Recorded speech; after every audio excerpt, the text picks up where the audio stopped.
Hello and welcome back to the garage. Today, we're back on the 89 Dodge Dakota. For anybody that's new here, the front end is different. Body's kind of been swapped. It is an 89. Trust me on that. But today, we're going to be doing shocks on this thing. Let's take a look at those. So what we have here is possibly the cheapest shock that you can find on the internet. These were, all four of them were just shy of $60.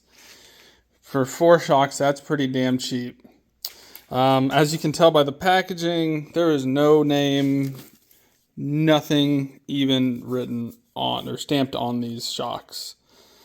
They're definitely made in China specials, but let's see if they fit even. All right, so if you get out of here to do this, these top ones, at least for me, are 1/2 inch. Bottom one is 3/4. You will see I have jack stands and a jack under it. You don't need that for the rear. It's just making my life a lot easier. And technically, you don't really have to jack this up at all. As long as you're quick, you get the top in, let it come down, get the bolt through. But I know for the front, I think we're going to take off front tire, but we'll get to that in a minute. So it's pretty much how you got to take these off. 1/2 inch, 1/2 inch, 3/4. I'm going to go ahead and try to set you guys up somewhere. Hopefully you guys can see, and I'll see if I can get this torn off. If you're anything like me, though, and you use your truck as a truck, you wear some kind of safety glasses. I don't care if it's sunglasses. All this stuff, once I use this impact, it's going to break loose and fall directly in my eye. So let's get you guys set up, and let's get this done.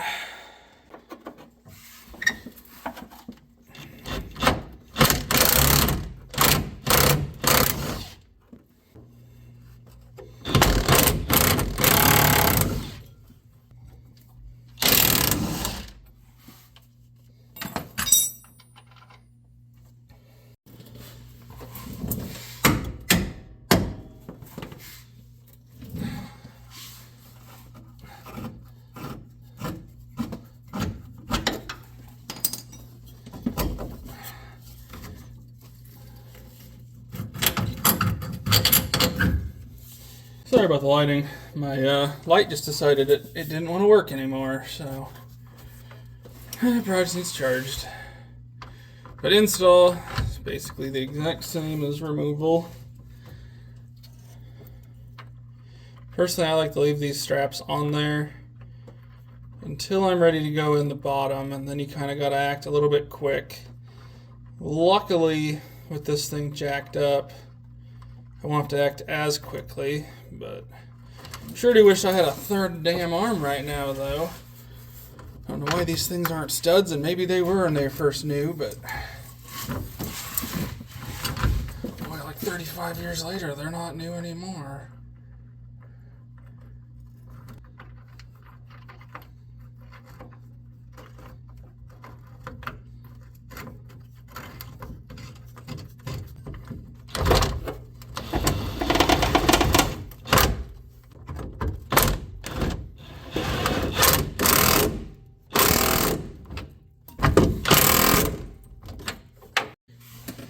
So this is the part where you're going to hurry up and wait.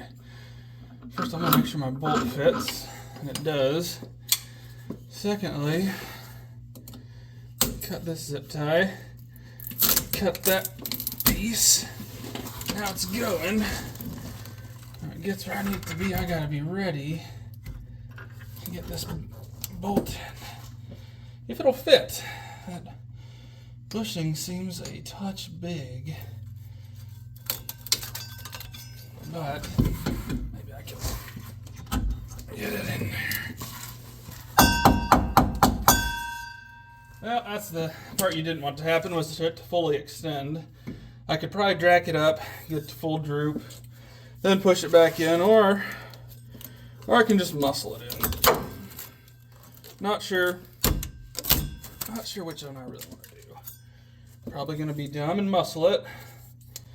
Even though there's already a jacket under the truck.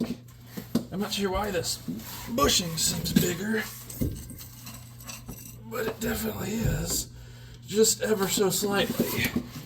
That's also not to say that this thing being 35 years old, nothing's bent on it, because that wouldn't be crazy either. Now hindsight's 20/20. what somebody probably should do is get in here with a wire brush, clean up both sides, clean off that paint. I'm not 100% sure how tight these tolerances are, but if they seem this tight, well, every little bit will matter then. But okay, yeah, we're falling right in now that I pry it a little. I'm not trying to bend anything, just pry it out just a little bit in hopes it'll, yep, like just like that, wiggle itself down into place.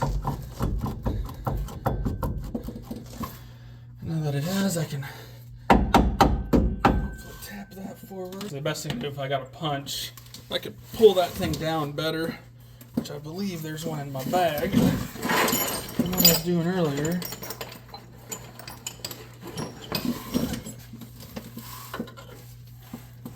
There we go.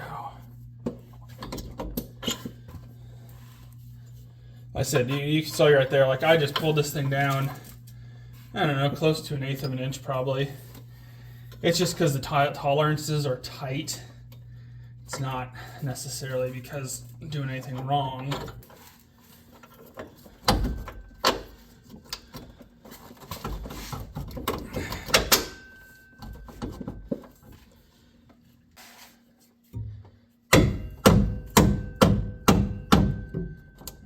She's going now.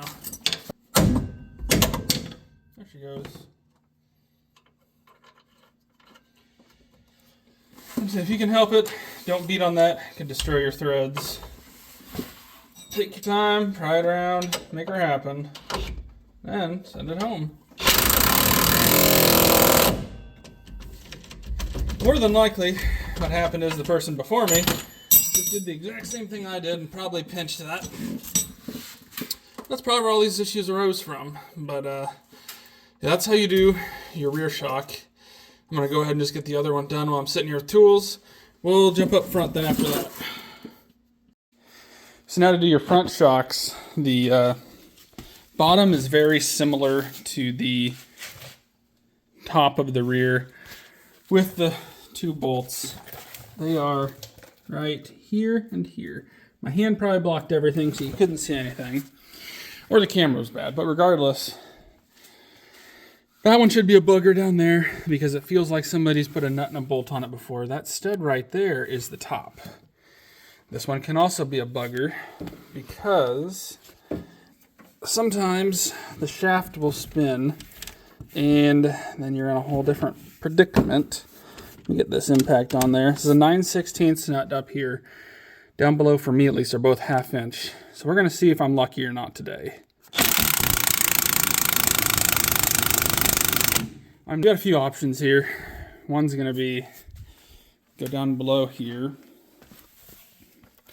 And somewhere in here, wherever you can get to the shaft, get some vice grips on it.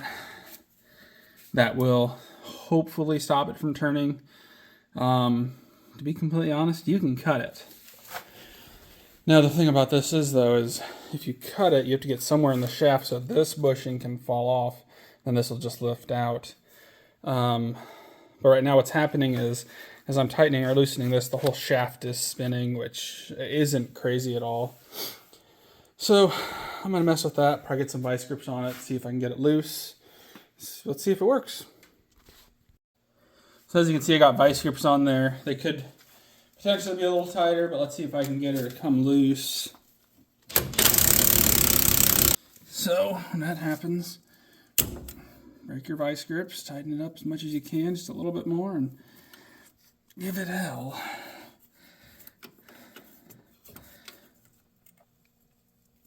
Oh, okay, that's tight.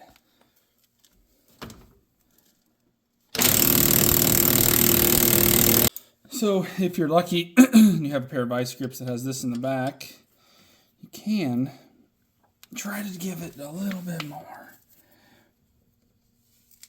So I think it's pretty damn close to coming off, but hopefully that's what we needed.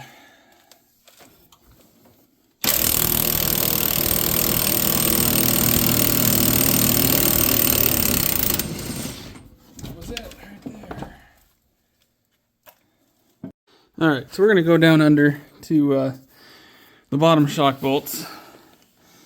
They're both down here. I think there should be a welded factory nut in here. If not, somebody's probably put a nut in there. So you can tell this one's out a little bit. My best advice for you is use the shortest impact you have, or pick your truck up higher. Because I got that one off, got the impact. It's like, it's been a fun time. So let's just get this thing out.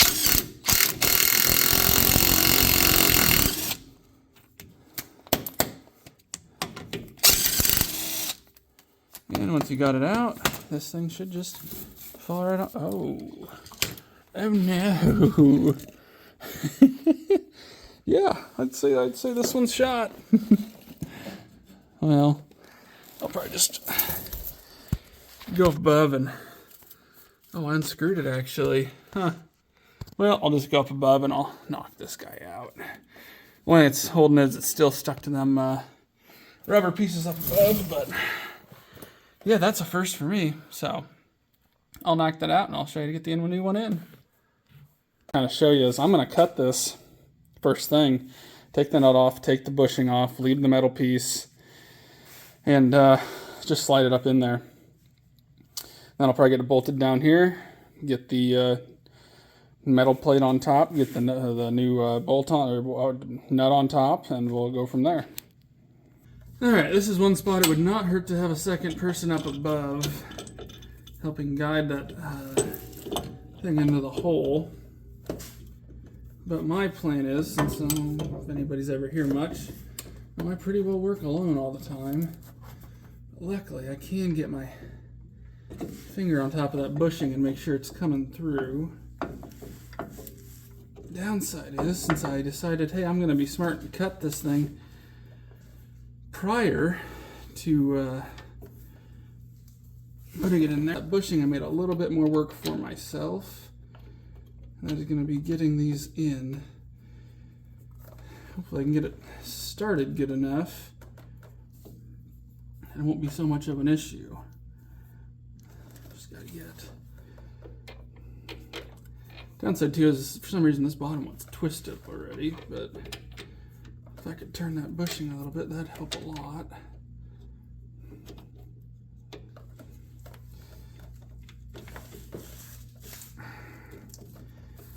This is where it'd be a lot smarter to not cut that beforehand, but I did, so what do you know? It's the actions of my consequences coming back after me.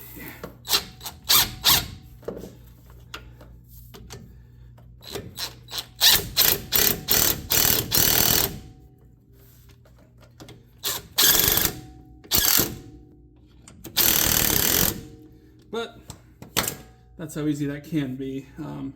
Obviously, I pushed up on that before I started turning it with the impact, just to ensure that everything went in smoothly. That's why it was a little bop, bop, bop. It wasn't just run her home right away. All right, so one thing also to add is don't forget to tighten up your top nut. If you really want to and you're worried about marring the new shock, you can put a wrench up here and then use another wrench or even a ratcheting wrench and tighten that thing down most of the way. What I like, if people have them, I haven't seen this tool really in a long time that anybody's been using. Oh, wrong spot. Get that out of the way. As this Craftsman says, where these are through. So I'd run my 9/16 in there. It'd just sit in there, then you could work it down. On the driver's side, that'd work. Passenger side, you've got a little bit more junk to worry about here, but it's not too bad of a job. If you need to, and you're not that worried about it, put your vice grips on there, but not too hard. Tighten it up. Don't run it home too hard, or else you will potentially destroy that rubber bushing. That's right there. But that's just kind of what I like to do with it. You talk a million different people and they'll tell you a million different ways of doing it. You guys are all dirty right now. Still probably are. But that's pretty much how you do shocks on a Dakota. I've already got the rear done because while I was under there with the tools, I did the other rear. So I'm going to lift up this side and get this one done and call it a day. So pretty simple job. Nothing too crazy. I know since the coil does go through the spring, some people kind of get leery of that and they think it's an actual coil over. It's not, but it is. But it's a pretty simple fix either way. If you are going to do this and you care about your vehicle, don't buy the cheapest shocks on eBay. I'll be the first one to say that. These are probably awful, but this is a work truck, so I don't really care. You might be wondering, then why'd you even do it? I had 40 some bags of mulch in the bed of this, and the back end was just going like that, going down the road, up and down, side to side, and it just was not safe. I don't care if I wreck a vehicle with me in it, but I don't want to hit somebody else and possibly hurt them. So that's why things like this are important.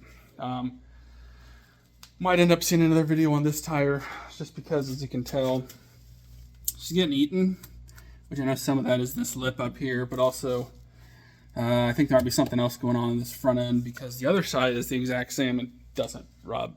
I mean, it rubs a little, but not that bad. So yeah, we're going to call it that one. I'm going to finish this up, and then there's more things to do to it that you guys will see, excluding servicing it. No reason to see that. So thanks for watching. Till the next one.